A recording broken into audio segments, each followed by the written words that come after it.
Hello and welcome to Series 2 of the Someday Arrival podcast.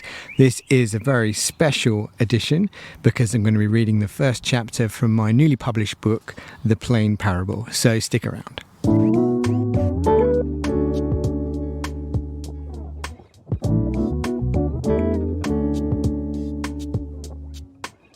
Hi guys, I know it's been a while, but I have been busy. I've been finishing my book, The Plane Parable, How to Lift Off, Lead and Secede, available now on Amazon. And I thought I'd give you guys who've been there since the beginning, I suppose, a bit of a sneak preview. So I've literally got the book in my hand. I'm sat in my garden. It's a beautiful evening. The sun is just setting in front of me and I'm squinting a little bit, in fact. You can hear the birds. Hopefully that's not too distracting.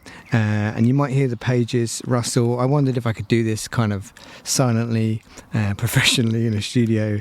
And I thought, you know what, let's save that for the audiobook. This can be a bit more rough and ready. So here we go. So this is chapter 1 of The Plane Parable. Literally turning to the page right now.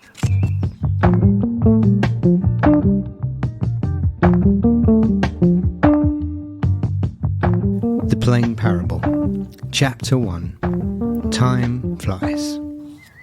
The most difficult thing is the decision to act. The rest is merely tenacity. Amelia Earhart. In 1903, the New York Times published a scathing article.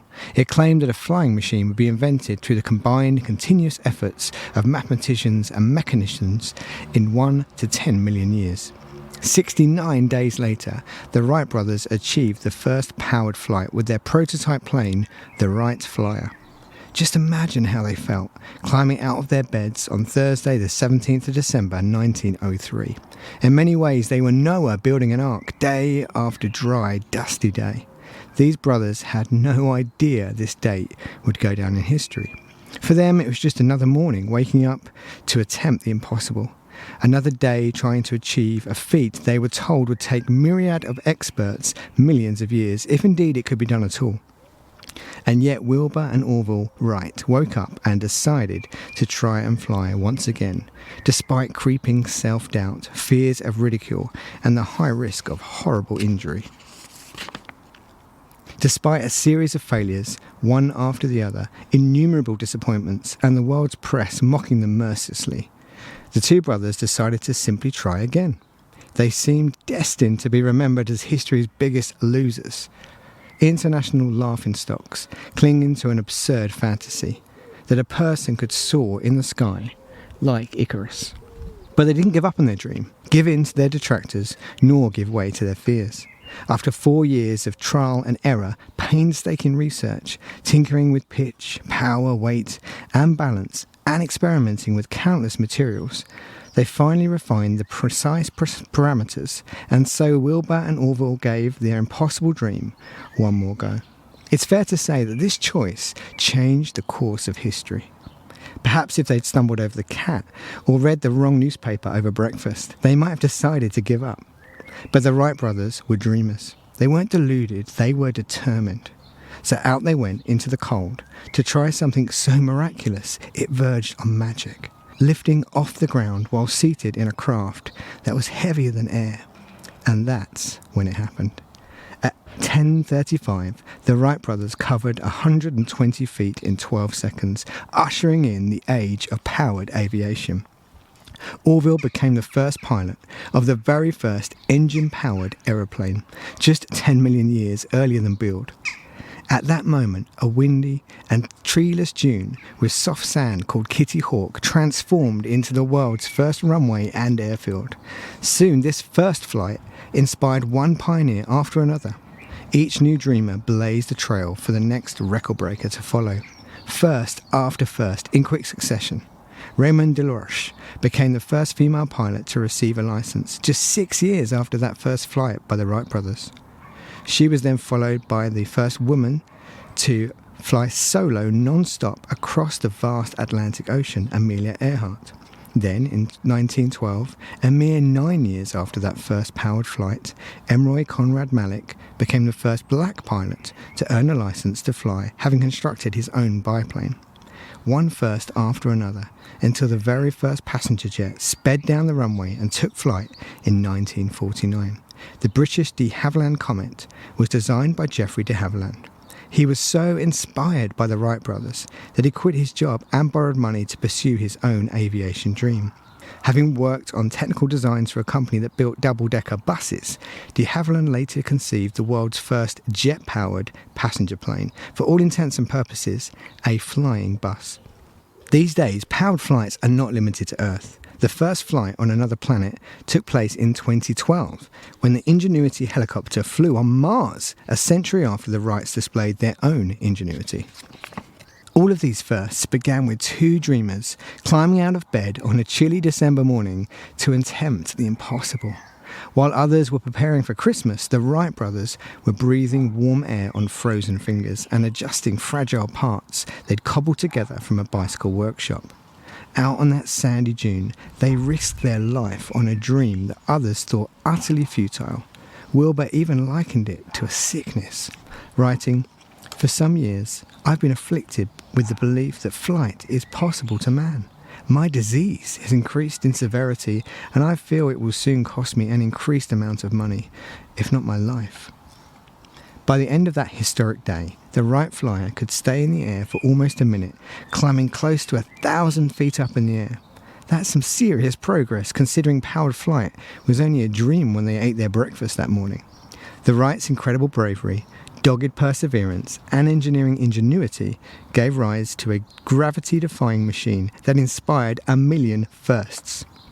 When they fired up their little aero engine, they fueled the imaginations of pioneers, scientists, entrepreneurs, writers, engineers, and heroes. This spark of belief burned in the hearts of countless dreamers down through the decades. What about you? Now, you've just read the story about two dreamers and the difference that a dream can make in the lives of other people. So my question to you is, what is your dream? Do you have a seemingly impossible hope hidden inside you, or even just the beginnings of an idea that just might encourage a few people where you live? What's the dream you intend to pursue someday, when the time is right, when you can afford it? What's the plan you'll put into action once life slows down, and when you can summon the courage, or perhaps when you figure out where to start? We'll call this your someday dream. The idea you have that can make a difference to someone, and the burden you carry for a community you care about. If this someday dream never happens, then someone else will miss out. It matters because you matter. You are completely unique. No one else in history has ever had your special mix of skills, talents, relationships, passions, stories, and experiences. In short, you are a masterpiece, priceless and irreplaceable. You're one of a kind, and you have limitless potential to make a difference in the lives of others, especially those less fortunate than you. Only you can bring your valuable and unique contribution to the world and inspire others in the process. Put simply, there's something you can do that others cannot. So please don't let anything stand in your way. Skills can be learned, confidence can be cultivated, motivation can be mustered, fears can be conquered, and doubts can be defeated. So many people, too many people, daydream about doing something meaningful, making their mark, and offering a contribution. Many are just waiting for the right time to step out and get going with their dream. But the real tragedy is that most people never do. They'd rather not risk trying in case they fail and make a fool of themselves. Or they wait too long for some perfect moment someday that never comes. Lack of money, lack of time, lack of energy, or lack of knowing how leaves most dreams unfulfilled, gathering dust on the proverbial shelf. These neglected, dusty dreams will never see the light of day. They will never change a life or inspire a first anything. There are so many excuses for giving up on our dream before we even get going. Perhaps some of these sound familiar. After I'm qualified, when I've made more money, after I've had kids, when I have more time. These excuses soon melt away to be replaced by regrets. I could have been. I hoped I would. I missed it because... The truth is, you'll never have more time. You'll never have enough money to overcome a fear of stepping out. and you'll never feel truly ready or qualified. In fact, you'll only ever amass more excuses as the years roll by. It's so tragic that so many people fail to fulfill their potential when everything they need is right there at their fingertips. Most settle for someday or one day instead of seizing this day. Why let your doubts grow into regrets?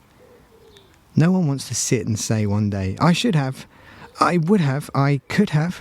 Instead, be a dreamer who acts. You can be the would-be, could-be, should-be leader who decided to step out and try at least. What if you have the kernel of an idea that someone is waiting for? Whether that's your family, your friends, your local community, your country, or even the entire world, as in the case of the Wright brothers. The truth is, you can change lives, and someone is waiting for your dream. You can be sure of that. But if you wait for someday, your family, friends, and community will miss out. So, what's stopping you? You can make the world a better, fairer, and kinder place with your dream. And you don't have to be a billionaire or a genius inventor to do it. For starters, you already have a head start on the Wright brothers. Consider for a moment that you are living at a time in history when you don't need a publishing company to advertise your idea. You only need a smartphone. You don't need a library or university to learn new skills, just an internet connection. And you don't have to pay thousands for a TV campaign or radio ad when you can start a podcast or share your thoughts just on social media. More or less, all of the knowledge, wisdom, and education amassed throughout the entire span of recorded history, hundreds of generations and thousands of civilizations worth of learning and insight are available to you free of charge. You're living through the digital revolution. That is a pretty big advantage. Secondly, you are rich. The vast majority of people who read this book will be incredibly wealthy and privileged in global terms. You may not feel like you're very rich, but a quarter of the world doesn't have a toilet. So you actually woke up in paradise this morning from the perspective of someone living in extreme poverty. If you can get yourself a glass of clean water to drink, and if you can reach into the fridge and fix breakfast, if you slept in a warm bed in a safe home last night, then you're richer than 3/4 of the world's population. In fact, since you're reading this, you probably went to school, and you may well have a bank account too, which means you're actually in the top 10% of the world's wealthiest people. We all look around at our friends and family to gauge how wealthy and successful we are, but it's clear that we have so much to offer and so much to be thankful for. When you realise you have opportunities and privileges that millions of other people can only dream of, it changes your whole outlook. When there are millions of men, women, boys and girls right now whose dream is simply to survive until tomorrow, surely we should make the most of the rich resources and bountiful blessings that we do possess. Even if your dream is not yet fully formed, there has literally, historically, never been a better time to explore it further. After all, what have you got to lose? Well, since you asked, a lot. I have a lot to lose, is probably what you're thinking right now. It's fine to read a book that motivates you to take a risk and help others, but it's the same old culprits that hold us back. Self-doubt, self-consciousness, or good old-fashioned selfish reservations. As the old adage goes, time flies when you're having fun. And when life feels reasonably comfortable, as well as complex and cluttered, months, even years can pass before you make a start on your idea. Reading a book about achieving your someday dream is easy enough, but actually doing it amid the business and bustle of real life is another matter entirely. It's not just that we're short on time, we also know we may fail, look foolish or lose money. On top of these reservations are other hurdles. Are any of these stumbling blocks preventing you from believing you can achieve your dream? Comparison. It's said that comparison is the thief of joy. It's also a plug hole down which your dreams will drain. Whatever your age, skin colour and ability, please don't compare yourself to someone else. You don't have to be the smartest or best. Just take what you have and put it to work. You will always come up short trying to be like someone else. Age. If you're young, you can enjoy reach, know-how and credibility even multinational companies can't buy. Don't let anyone disqualify you because of your age. If you're older, you have life experience and wisdom to draw on. Age is just a number, not a barrier. Difficulty. It won't be easy. Dreams have never been easy. If someone tells you it will be easy, then check to see how much money they're asking for. That should be your first clue. Dreams are hard graft, but dreams are worth it. Our brains are hardwired for safety, comfort and conformity, not for standing out, suffering, or going it alone. Pursuing a dream goes against our most primal drives for an easy life and our stay with the herd survival instinct. Recognise that you would rather sit and surf fun videos or just stay in bed. And then decide to disregard those impulses and do something you'll be proud of for the rest of your life. Perfection. The perfect coffee, the perfect holiday, the perfect speech. None of these things exist. Different things are perfect on different days for different people. What makes something perfect depends on the season or situation. Different leaders are needed for different causes and projects. So what's perfect for you in your situation won't be perfect for another leader in theirs. You'll never feel you've had enough sleep, training, experience to create the perfect anything. Set aside your unrealistic standards and settle for good enough. That may sound reckless, but it's a whole lot more fruitful than not doing anything at all because you're waiting for absolute perfection. It's never going to be perfect, and that's okay. Perfectionists seldom change the world. Dreamers and doers change the world. Originality. Your dream doesn't have to be completely original or unique. The fact that you're doing it makes it unique and original. Just because you've seen it done before doesn't necessarily mean you shouldn't do it too, in your own way. True creativity is about taking what's been done before and adding to it, or making it relevant to a new audience. As Aristotle once said, it's not once nor twice, but times without number that the same ideas make their appearance in the world. As an aside, you'll notice Aristotle, the Greek father of rhetoric, is quoted a few times in this book. Although far from perfect as a man, as a philosopher, Aristotle understood that habits and moral character are crucial. He also knew how to win others to a cause, and so turn vision into reality. You'll often see Aristotle's wisdom repackaged in popular culture, but here you'll find the original quotes.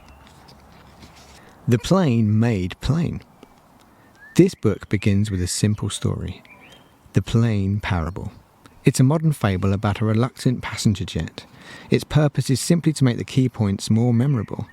After the parable, subsequent chapters unpack the meaning of this allegory. The book is also divided into 3 main sections, mirroring the 3 ways a plane can move in the air: pitch, roll, and yaw. Pitch, where the nose of the plane moves up to climb or down to descend. This first section is about self-management, or how to lead yourself. Roll, where the plane's wings dip down on one side and raise up on the other side. This middle section is about leading other people, addressing their concerns, questions, and even opposition. Yaw, where the plane's rudder pivots to turn the plane round to the left or to the right. This final section is about becoming a long-haul leader, i.e. leading for longevity and leaving a lasting legacy. You'll find you're naturally better suited to one way of moving. Some people are good at leading themselves, but they find leading others more challenging, for example. The more you move in the 3 different dimensions, the easier each will become for you. For each theme, leading yourself, leading others, and leading for longevity, there are 3 words that begin with the letter H. These are the 9 needs to lift off, lead, and secede in your dream. They're arranged in the shape of a plane, and you'll find this diagram at the front of the book. Finally, every chapter ends with a frequent flyer checklist, so you can return to the book at any time and quickly refresh your memory. Okay, I'm in. If you're still reading, then you're more determined than most dreamers. And you've chosen the right book. The chapters that follow will show you how to turn your dream into a reality and help you become someone whose life others will draw inspiration from. It will teach you to tackle the distractions, disappointments, and dangers that come your way, and show you how to overcome obstacles, both internal and external, until you arrive safely at your someday destination. And if you have the courage and character to finish the book, then you will uncover the lost leadership secret that's hidden in the subtitle. A profound mystery that very few people are able to comprehend and wield to their advantage. The meaning of the word secede. This isn't a book for people seeking to get rich quick or to exploit others for personal gain. It's about bringing others with you and overcoming the challenges you'll undoubtedly face to make a lasting difference. The world needs dreamers right now. Isn't it time you made someday today?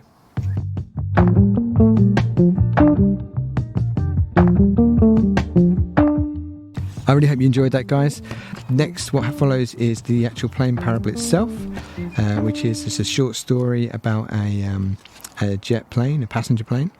And then the chapters after that unpack some of the lessons and some of the truths and needs, some of those H words from the story. So that is the podcast for today. Thank you so much for tuning in. I am going to enjoy the rest of this sunset and this evening, and I'll see you again on the Sunday Arrival podcast. Please do pick up your book from Amazon. Just search The Plane Parable and it should pop up. And if for any reason that you cannot get hold of that, then just get in touch with me and I'll try and post one out to you. All right, thank you so much for listening. Goodbye.